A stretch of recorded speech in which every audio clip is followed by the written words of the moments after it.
ایک دفعہ کی بات ہے، دور دراز کے ایک چھوٹے سے گاؤں میں ایک نوجوان چرواہا رہتا تھا جس کا نام تھا احمد۔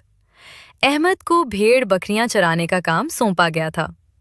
پہاڑیوں کے بیچ میں سبزہ زار پر اس کی ساری بھیڑیں چرتی رہتی تھیں، لیکن احمد کو یہ کام بہت بورنگ لگتا تھا۔ دن بھر تنہا بیٹھے رہنا، کوئی بات کرنے والا نہیں، تو اس کے دماغ میں شیطانی خیال آیا۔ ایک دن وہ اچانک زور سے چیخا کہ بھیڑیا آ گیا، بچاؤ، جلدی آؤ۔ گاؤں والے گھبرا کر بھاگے، کوئی لاٹھی لے کر، کوئی پتھر اٹھا کر، سب پہاڑی کی طرف دوڑ پڑے۔ جب وہ پہنچے تو احمد ہنستا ہوا زمین پر لیٹا تھا اور بھیڑیں بالکل ٹھیک تھیں، کہیں کوئی بھیڑیا نہیں تھا۔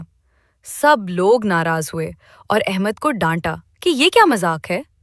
احمد ہنستے ہوئے بولا کہ یہ بس مذاق تھا۔ گاؤں والے دکھی دل کے ساتھ واپس چلے گئے۔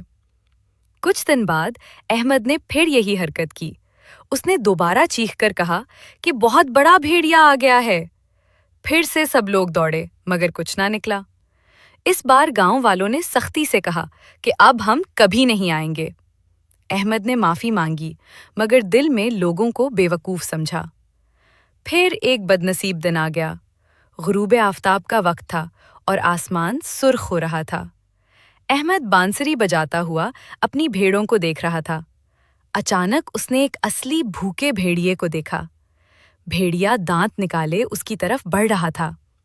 احمد پوری طاقت سے چیخا کہ واقعی بھیڑیا آ گیا ہے۔ اس کی آواز پہاڑوں میں گونج رہی تھی، لیکن کوئی مدد کو نہ آیا۔ گاؤں والوں نے سمجھا کہ یہ پھر جھوٹ ہے۔